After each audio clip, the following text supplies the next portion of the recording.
The national and international community, NGO and diplomatic corps expressed strong condemnation and collective outrage at the murder of 32-year-old Comfort Tumasang in MUYUKA. Get their reactions in this edition.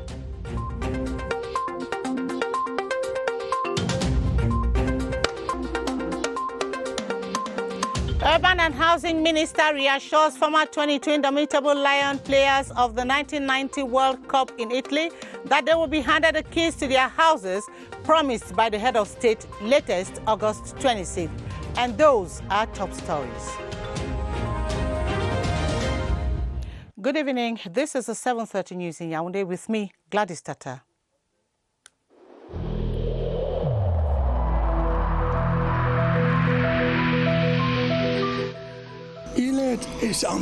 Each of us must comply with the measures that have been taken.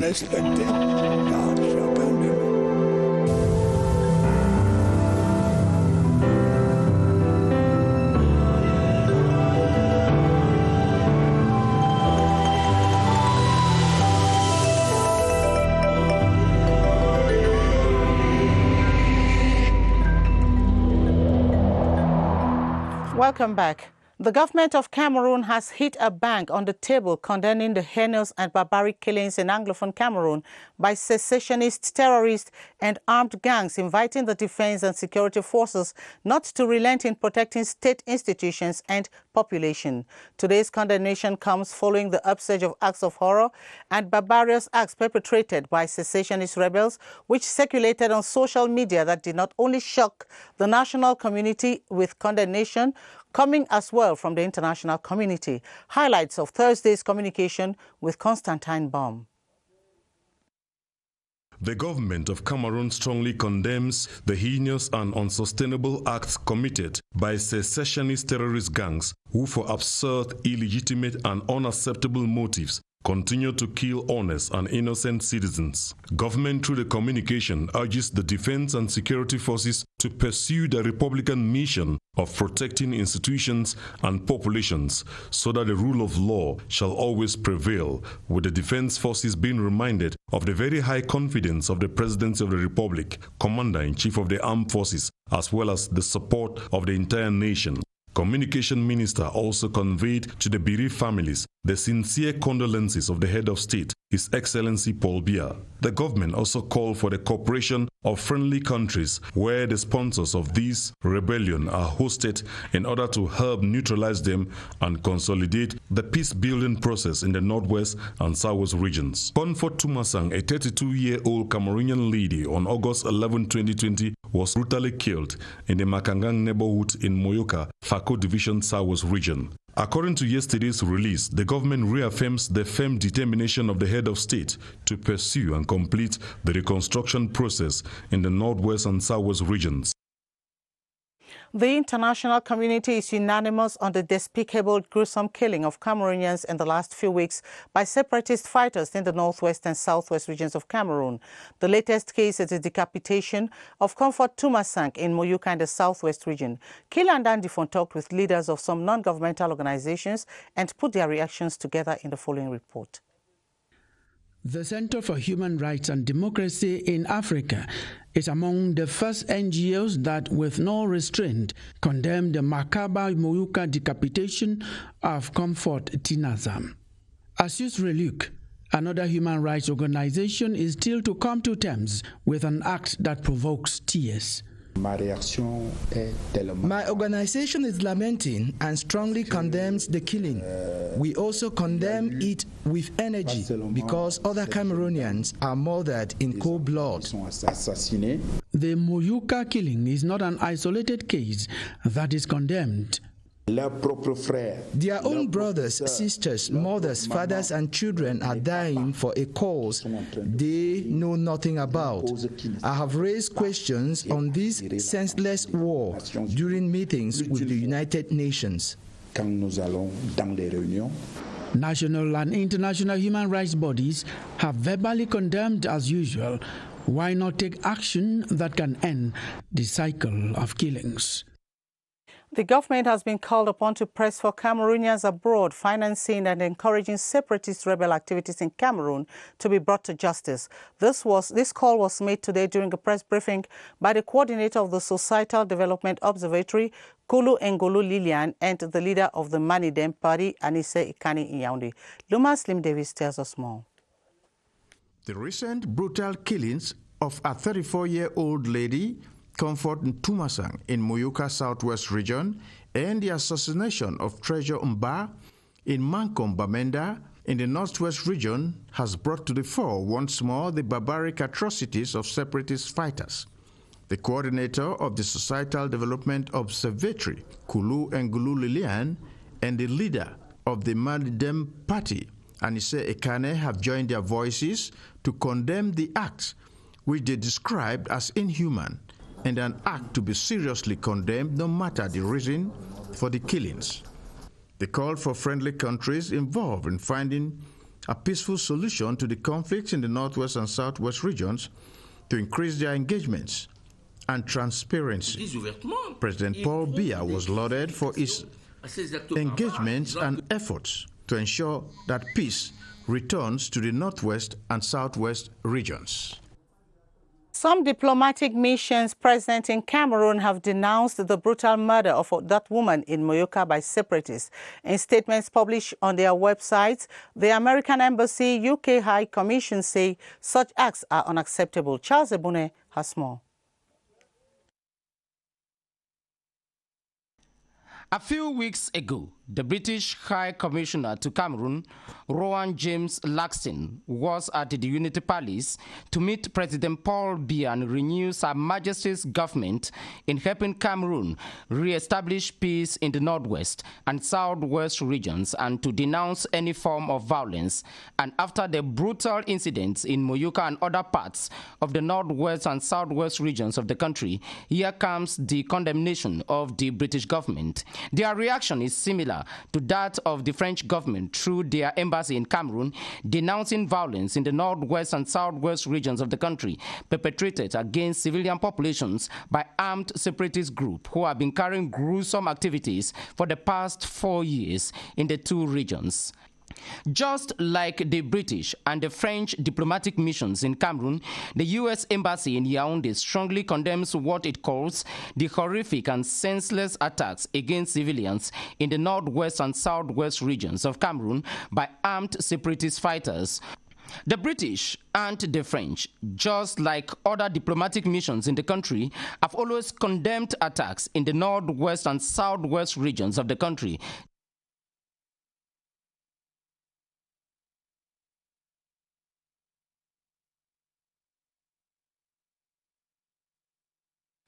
Well, and this press statement, which says the Southwest chiefs have learned with consternation the senseless and brutal killing of a young lady in MUYUKA Fakot division, and there can be no justification for anyone to take away another's life.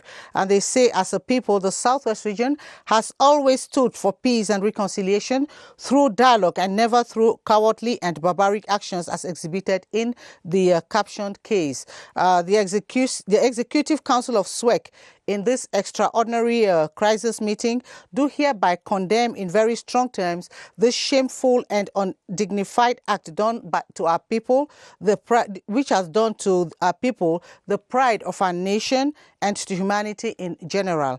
And we will not accept further the spilling of blood on our land by whosoever. We call on the government to take swift measures to identify and sanction appropriately the culprits according to the laws of the state. Our heart goes to the family of the victim and do hereby convey our sincere condolences.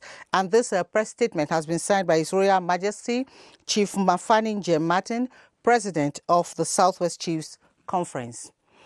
Meanwhile, the senior divisional officer for FACO has paid a condolence visit and transmitted the head of state's compassion to the family of late Comfort Ntumasang.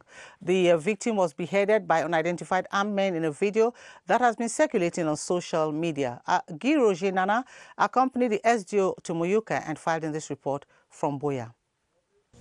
The Makangam neighborhood in MUYUKA subdivision will forever be associated with the gruesome murder of a struggling mother of two who was reportedly arrested by 3 unidentified men who later murdered her in cold blood. They just come for you, say, give you the first thing my phone, say give you your phone.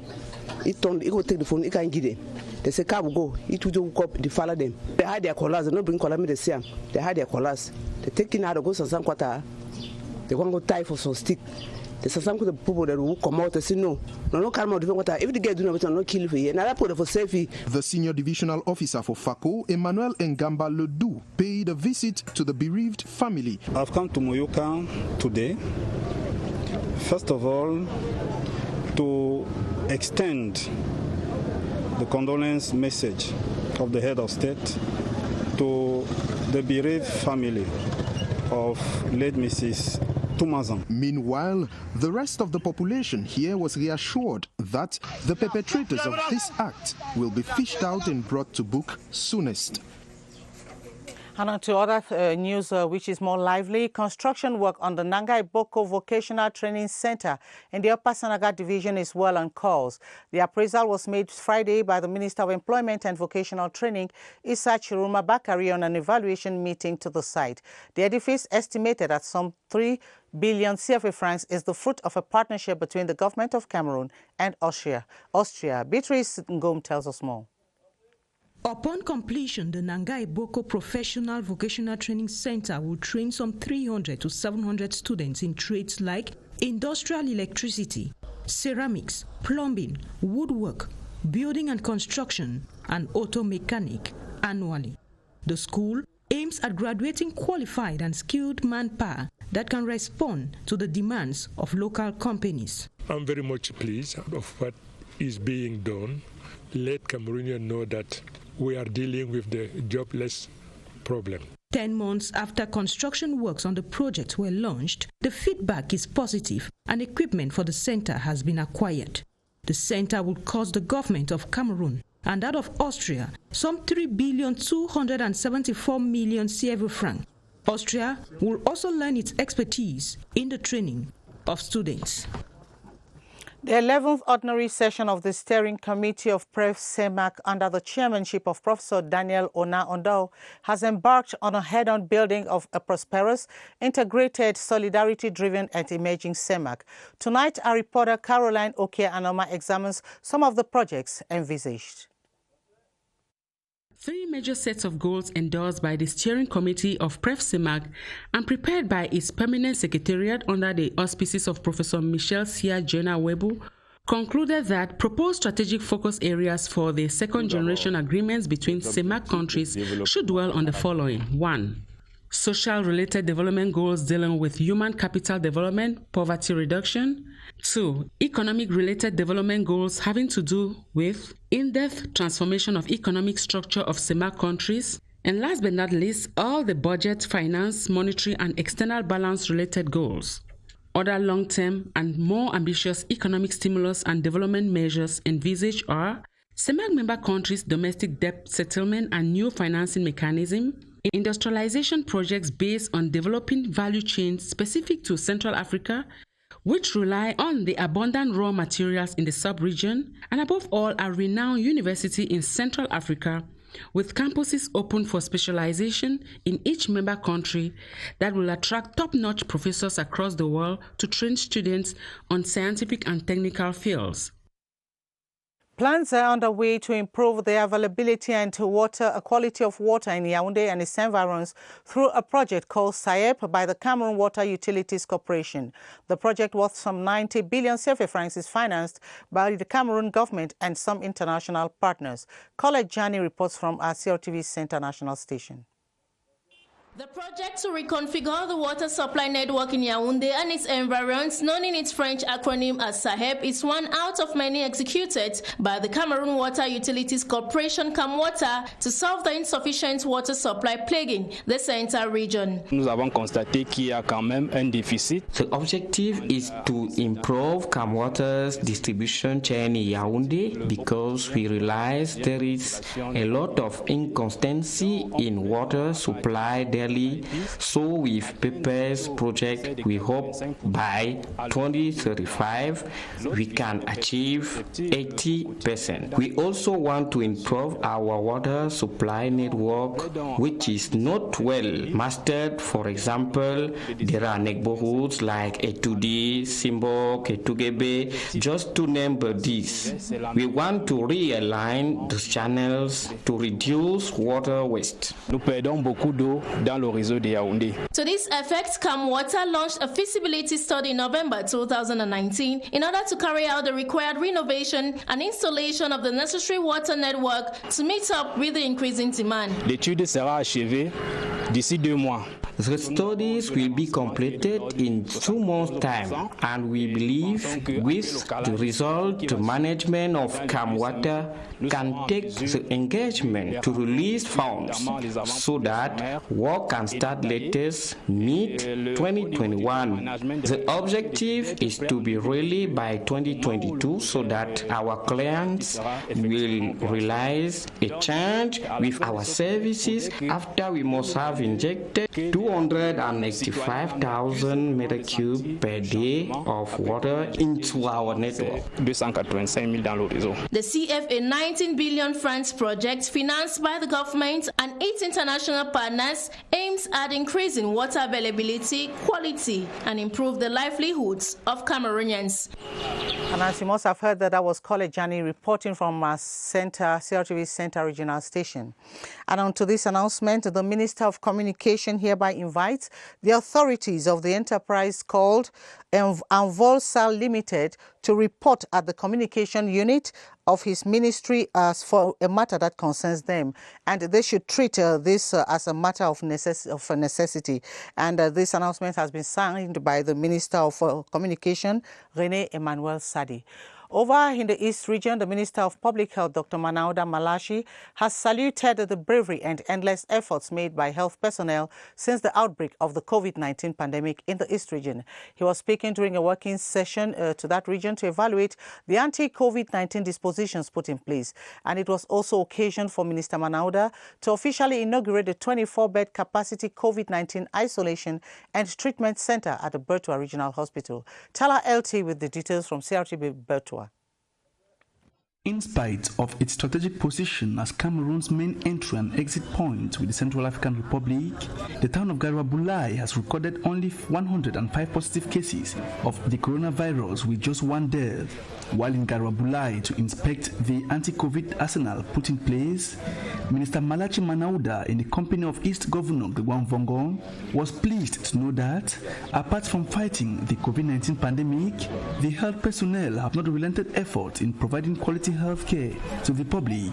At the COVID screening post, Public Health Minister witnessed the obligatory screening of truck drivers before they leave or enter Cameroonian soil.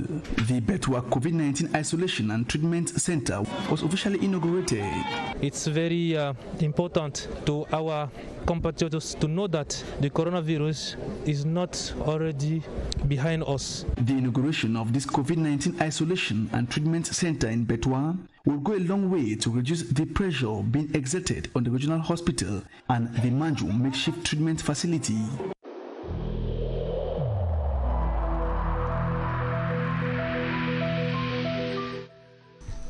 The wearing of face masks in public places will be mandatory until further notice.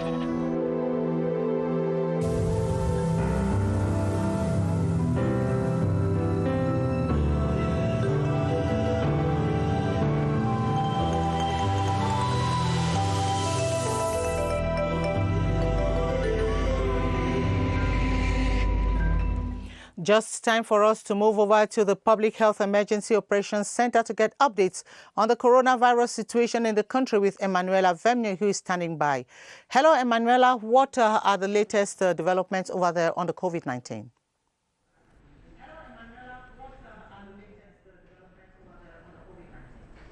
It's my pleasure to answer your call over here, Gladys Tata. It's been 6 months since the government report strategy against the coronavirus pandemic took effect in Cameroon. And at this point, emphasis is being laid on the mobile teams that have been deployed to different neighborhoods in Cameroon to track, test, and treat Cameroonians of COVID-19. 3 weeks on, the number of cases already tracked, tested, and about to be treated are more than 3,000, with about 112 positive cases. The figures are as of August 6, 2020. With me here is Dr. Blaise Akenji, a clinical biologist, to discuss these. Hello, doctor. Hello. The results of the mobile teams deployed to the different neighborhoods speak for themselves. But tell us, how safe are they from this pandemic as they go about this exercise? Thank you, Emanuela. Actually, the Ministry of Public Health has made available personal protective equipment for all the mobile testing teams in adequate amounts. And this testing equipment, this PPE, are available at the level of the Regional Delegation for Public Health, which supplies the teams on a daily basis. And by this I mean stuff like your N95 masks, your protective gowns, your gloves, and all whatnot. Also, the ministry has recommended that every member of the testing team get tested for COVID-19 at least once every 2 weeks, so as to know their status and to minimize infecting their colleagues in case they get infected by chance. I think that's what's been put in place so far. Okay, doctor, tell us they use a lot of items in the testing exercise. How are these medical waste disposed of thereafter, considering the hazardous effects of those waste on the environment and even on health? Okay. Actually, each mobile testing team has at least one infection prevention and control specialist. These are people who are highly skilled in waste management. So at the end of every testing day, they collect all the waste, they put them in waste bags, and take them to waste storage points. Each health district has a waste storage point. From there, the waste is taken to incinerators for incineration. Now, of note is that not every health district in the Central Region has a functional incinerator.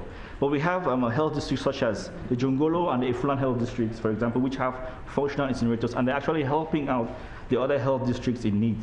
So at the end of the day, the waste is eliminated properly by incineration. Thank you. Thank you very much, Dr. Blaise Akenji, and you are a clinical biologist. Gladys Tata, it should be noted here that health officials are equally pushing for an involvement of community leaders as well as religious authorities, not forgetting the mayors and civil society organizations in this fight, to ensure that the message of sensitization gets as far as possible to every Cameroonian, and that at the end, every Cameroonian is tracked, tested, and treated for COVID-19.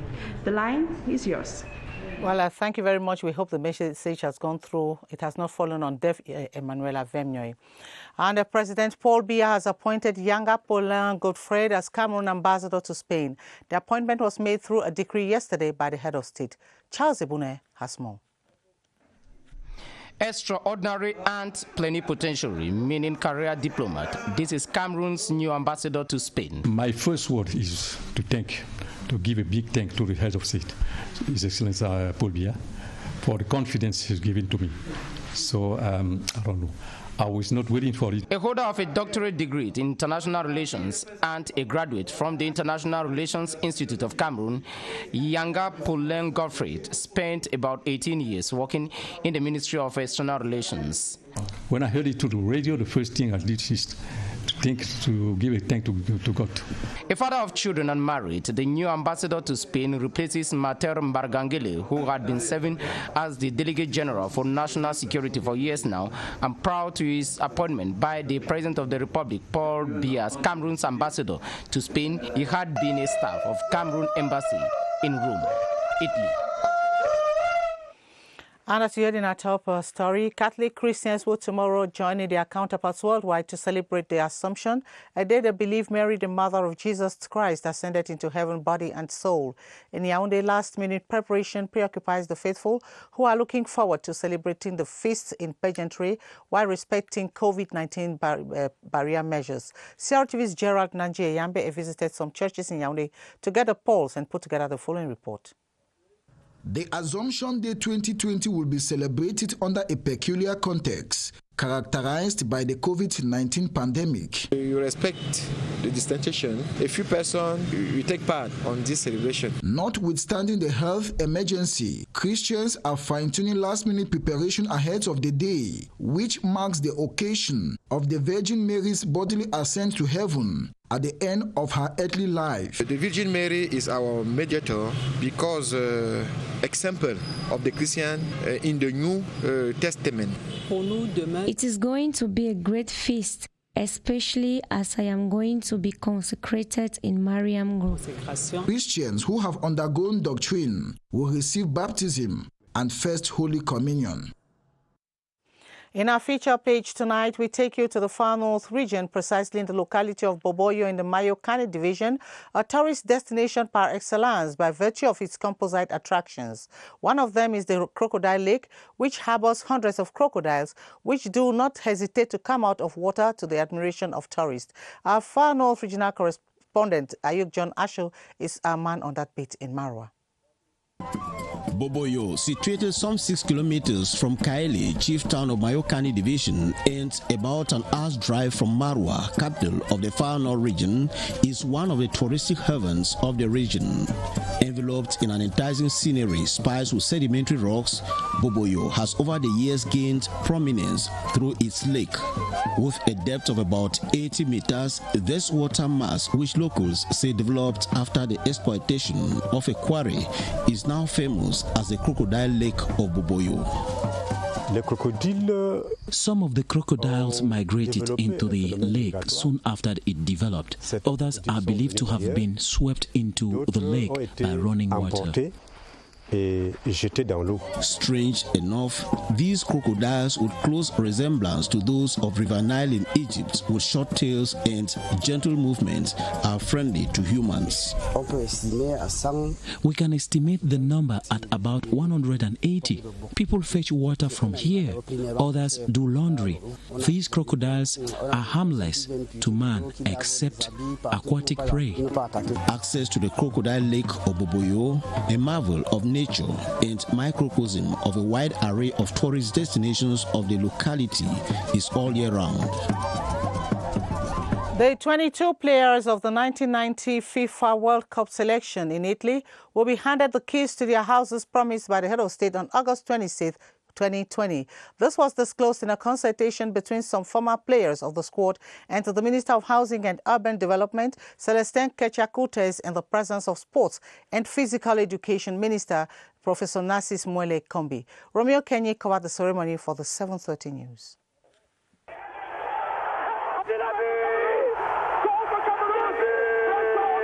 "30 years ago, they made Cameroon and the African continent proud, reaching the quarter-final stage of the 1990 FIFA World Cup in Italy. Today, the 22 retired Indomitable Lions are compensated with accommodations. The keys of the houses, constructed by the Cameroon Housing Corporation, will be handed to the beneficiaries on August 26 in a ceremony. This was revealed in this meeting between some former players and the Minister of Housing and Urban Development in the presence of Sport Minister. Mainly we're playing without any salary. So the head of state is the proof that he's continued to do everything possible to support our lion, to support our player, and to make sure that if you give to the country, like what we saw in 1990, the country we recognize it. Each player is free to choose the town of his lodging facility. We are very happy because the ministers here are eager to implement what the head of state has said. In the case of some departed actors of the squad, Minister Kechakutes said all dispositions are being taken for their families to get rid of their legacy. And that's where we draw the curtains. But before we take leave of you, this program promo, after the 8:30 p.m. newscast tonight, a documentary titled Au-delà de la légende, Martin Paul Samba. The documentary, produced by Dr. Emmanuel Mbede, traces the life of Martin Paul Samba, who worked as a military officer during the Imperial German colonial period. And born in 1875 and executed in 1914, he is viewed as one of Cameroon's earliest heroes and nationalists. Don't miss tonight at 9 5 p.m. And after this newscast, you have Atta Badine Omar at 8:30 for another edition of the news in French. I'll be back tomorrow, same time. Good night.